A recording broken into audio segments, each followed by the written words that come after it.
불타오름 경을 생각하며 한편 근처에 앉아있던 얼음 수행자는 마음이 불탄다는 이 말에 갑자기 영감이 떠올랐습니다. 아, 그렇구나. 이제야 기억이 나는구나. 일체경 상유단 니까야 35의 23과 불타오름경 상유단 니까야 35의 28에 나오는 가르침이 이제야 생각나는구나 하면서 그 부분을 암송했습니다. 비구들이여, 그러면 무엇이 일체인가? 눈과 형색, 귀와 소리, 코와 냄새, 몸과 감촉, 만호와 만호의 대상인 법, 이를 일러 일체라 한다. 비구들이여, 일체가 불타오르고 있다. 비구들이여, 그러면 어떤 일체가 불타오르고 있는가? 눈은 불타오르고 있다. 형색은 불타오르고 있다. 눈의 아름아리는 불타오르고 있다. 눈의 감각 접촉은 불타오르고 있다. 눈의 감각 접촉을 조건으로 하여 일어나는 즐겁거나 괴롭거나 괴롭지도 즐겁지도 않는 느낌은 불타오르고 있다. 그러면 무엇에 의해서 불타오르고 있는가? 탐욕과 성냄과 어리석음으로 불타오르고 있다. 태어남과 늙음, 죽음과 근심, 탄식, 육체적 고통, 정신적 고통, 절망으로 불타오르고 있다고 나는 말한다. 그러고 나서 얼음 수행자는 얼마 전에 유튜브에서 들었던 거창 붓다 선원의 진경스님 법문 동영상 내용을 떠올리며 무엇이 불타오르고 있는지를 숙고했습니다. 동영상 법문에 따르면 동영상 법문과 글쓴이의 생각을 섞어 놓은 것을 말함. 경의 가르침을 보면 눈, 귀, 코, 혀, 몸, 만호가 불타오르고 형색, 소리, 냄새, 맛, 감촉, 법이 불타오르고 눈 등과 형색 등을 조건으로 생겨난 안식 등이 불타오르고 삼사 화합한 감각 접촉이 불타오르고 눈 등의 감각 접촉을 조건으로 하여 일어나는 즐겁거나 괴롭지도 즐겁지도 않는 느낌이 불타오르고 있다고 하셨습니다. 어떻게 불타오르고 있는가요? 범부는 보고자 하는 갈망으로 눈이 불타오르고 있습니다.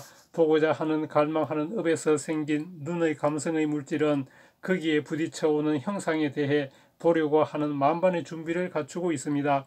그래서 볼만한 대상이 나타나면 마음을 형상으로 끌고 가서 거기에 푹 빠지게 합니다. 즉 형상이 눈에 와서 객관적으로 보이게 하지 못하고 배우지 못한 범부는 마음을 형상으로 끌고 가서 눈으로 보면서 그 형색을 좋아하거나 싫어하고 또는 즐거워하거나 괴로워하며 형색에 대해 가래하거나 성냄을 일으킵니다.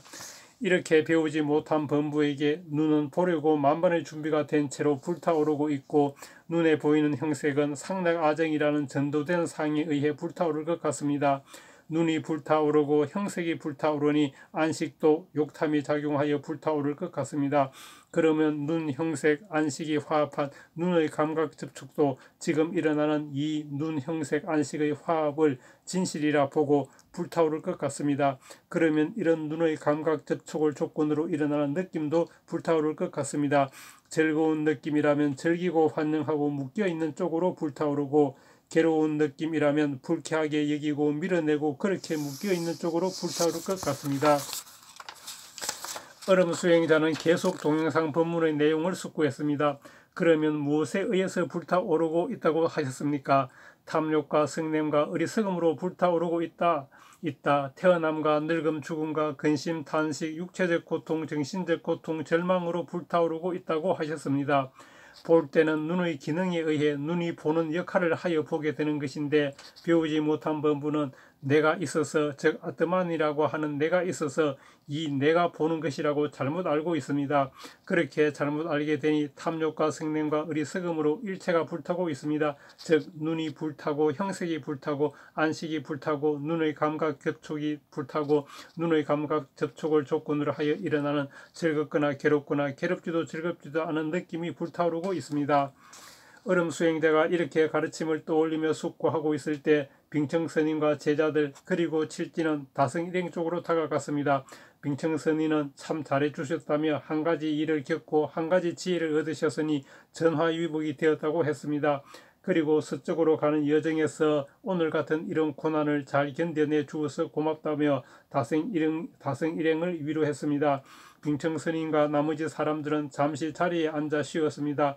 그때 칠지가 다성일행에게 호흡수행의 기초를 가르쳐 주었습니다.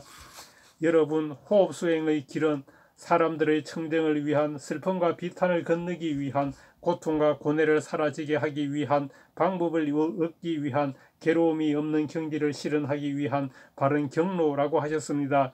이제부터 호흡 수행의 기초를 말씀드리겠습니다. 경에 나오는 내용인데 간략히 말씀드리겠습니다. 여러분, 먼저 조용한 처소에 가서 앉습니다.